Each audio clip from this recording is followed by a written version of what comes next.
조병과 신세계로. 성격 차이로 이혼하게 되면 아이 양육은 꼭 경제권이 있는 사람이 할 수 있나요? 라고 하셨어요.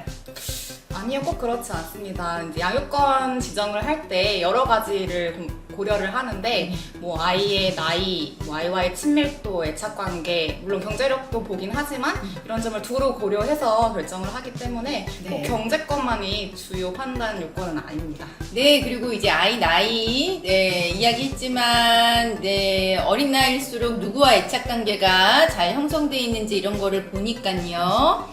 네, 아이에 대해서는 꼭 경제권이 우선이 되는 거는 아닙니다.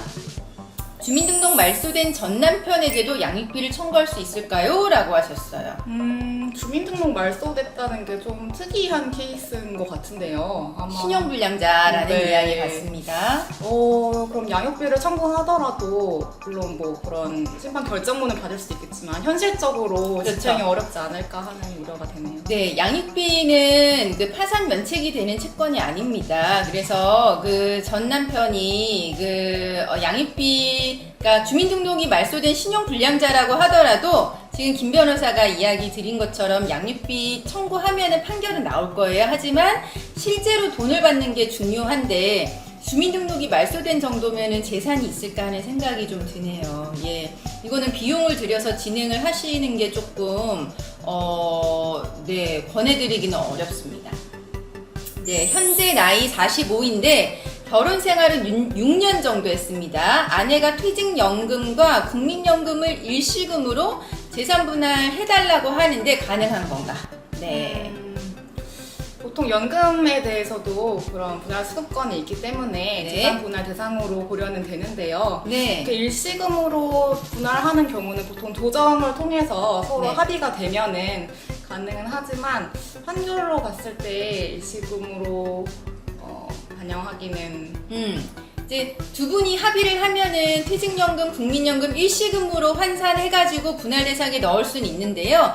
혼인 기간이 6년이면 그렇게 길지 않아요. 그래서 지금 45면은 그래도 연금이 좀 많이 쌓였을 수 있는 거잖아요. 20살부터 일하셨으면 20년간 쌓였을 수도 있는 거고 그게 전부 다 해서 반반이 되는 거는 아니세요. 당연히 기여도에서 반영이 되니까요. 재산분할 시 아파트 매매 거래가 이루어질 때까지 기다려야 하는 거죠? 라고 하셨어요. 아니요, 그렇지 않습니다. 네. 매매 거래가 이루어지지 않아도 일단 아파트 지금 현재 갖고 있는 아파트를 기준으로 사실시 변론 종결시 기준의 이제 시가 기준으로 재산 분할 대상이 됩니다. 네. 아파트 같은 경우는 거의 인터넷에 시세가 많이 나오니까요. 거의 그거 기준으로 하게 됩니다. 상대방이 이혼을 안 해준다고 하면 무조건 소송 가야 하나요? 특별한 사유가 없지만 이혼은 하고 싶을 때요. 바람이나 도박 이런 중대 사유는 없다. 뭐 꼭 근데 바람이나 도박 같은 중대 사유만이 이혼 사유로 인정되는 건 아닙니다. 뭐 이혼 사유로 혼인을 유지할 수 없는 기타 중대한 사유라는 그런 유고 조항이 있기 때문에 또 이제 상담을 하다 보면은 당사자는 이게 별게 아니라고 생각하지만 사실은 뭐 폭언이나 폭력 등 되게 이제 상대방이 잘못이 그 당사자들이 인지하는 것보다 클 경우가 많기 때문에 그런 부분을 잘 이제 법원에 설명을 하고 얼마나 이렇게 혼인이 이렇게 파탄이 났다라고 주장을 하면 이혼이 가능합니다. 네. 근데 이제 상대방이 이혼을 안 해준다고 하면은 협의 이혼은 안 되니까 재판은 진행은 하셔야 되기는 합니다.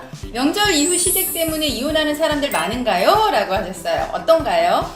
아무래도 명절에 가면은 시댁을 만나게 되고 거기서 많은 갈등이 묵혀졌던 갈등이 또 많이 터져 나오기 때문에 많은 이제 불화의 계기가 되는 것 같긴 합니다. 맞아요. 그리고 이번에는 성균관대에서 성균관대에서 명절 이후 막 이혼율 높다 막 이런 이야기가 계속되니까 그 제사 지내는 준칙을 이제 새로 이제 발표를 하기도 했는데 정말 명절이나 이런 게 갈등의 요인이 되는 거는 같아요. 하지만 코로나로 재택근무가 늘어나면서 붙어있을 때도 갈등은 많이 생기는 상황이긴 합니다. 집이 재건축 중이라 3년 후 완공되어야 매도가 가능합니다. 이런 경우 이혼 재산 분할은 어떻게 해야 하나요? 라고 하셨어요. 지금 이 경우에는 네, 시가가 나왔는지 모르겠네요. 시가가 없으면 어떻게 해야 될까요? 시가가 없어도 어쨌든 현 재건축 되기 전에 네. 그런 가치를 평가를 해서 네. 그거를 재산분할 대상으로 산입 가능합니다. 네, 그래서 감정평가를 이제 받게 되면 네, 그런 부분에 대해서도 분할은 되실 수 있습니다. 저는 희귀질환이라 주부로서 엄마로서의 역할을 할 수 없고 배우자가 성매매를 하다가 몇 번 걸렸습니다. 이혼소송 시 증거로 어떤 걸 제출할 수 있을까요? 라고 하셨어요. 네. 배우자가 성매매를 하다가 어떻게 그거를 알게 되셨는지가 일단 궁금한데요.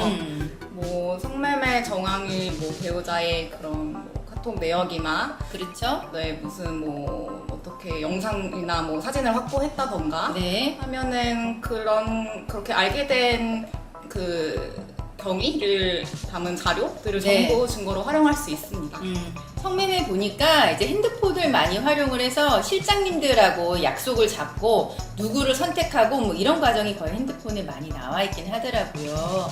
네, 이제 핸드폰 대화나 이런 거 캡처하거나 네, 하시면 증거로 다 되십니다. 근데 희귀질환이고 이러면 남편이 더 신경을 써주고 해야 될 것 같은데 너무 안타깝네요. 상대방이 재산 분할할 때 재산에 포함되지 않도록 30년간 월급의 일부분을 현금화 및 골드바로 따로 보관하고 있다는 걸 이번에 대단한 알게 되었다요. 준비인데요. 와, 30년간요? 오, 대단합니다. 이 뒤에 질문은 뒤에 질문은 이번 기회에 알게 되었습니다. 이혼 시 재산 분할에 포함시킬 수는 없는 건가요? 상대방 바람으로 인한 이혼으로 증거 있습니다. 골드바 및 현금화. 이거는 골드바를 사진을 찍으셔야 되고 네, 현금을 최소한 사진을 찍으셔야 됩니다. 네, 그런 그게 있는지 발견하신 건지가 중요하고요. 네, 어떤 상황이신지 모르겠네요. 근데 뭐 증거로 제출될 수 있다면 그거가 상대방이 보유하고 있다는 걸 현 시점에서 그렇죠. 네, 하면은 뭐 재산분할 대상이 될 수는 있어요. 네, 그래서 보통 이런 경우에는 뭐 사진을 제출을 하거나 아니면 상대방하고 사이에 대화를 녹음을 하거나 네, 이런 방식으로 네, 현금 자산을 분할 대상으로 삼습니다. 아니면은 이제 내가 보관하고 있다가 실제로 이런 현금, 내가 가지고 있는 이 현금에 대해서 분할 대상으로 이제 포함을 시키기도 하고요. 네, 위치와 통장 거래 내역, 텔레그램 대화 캡처가 있습니다. 근데 위치 추적은 증거 제출이 안 되죠? 라고 하셨어요. 아까 희귀 질환으로 남편이 성매매 하신다는 분, 위치 기계를 부착하신 건지, 그러면은 이제 그거는 내가 제출하면 상대방이 형사고소를 할 수는 있죠. 네. 텔레그램 대화 내용이랑 통장 내역 있으면은 뭐 더 꼭 위치를 제출하셔야 될지 안 하셔도 될 것 같은데요. 네. 네, 그리고 댓글 중에 변호사님 코로나는 괜찮으신가요? 라고 하셨어요. 저는 코로나 안 걸렸습니다. 정말 여러분. 대단하신 네. 것 같아요. 비결이 무엇인가요, 대표님? 비결은 태극권이라고. 네. 엄청난. 네. 김 변호사는 코로나. 네, 저는 잘 버티다가 한 3주 맞아요. 전쯤에 걸렸었는데 그쵸. 다행히 별 뭐 증상 없이 지나가가지고 네. 괜찮습니다. 네. 저희 아들은 코로나 걸렸었는데, 네, 아, 저는 그런데. 괜찮았어요. 네. 태극권이 어마어마한 효과가 있는 것이었네요. 아들과 남남처럼 가족이 아닌 걸로 살았는지, 네, 하여간 그렇습니다.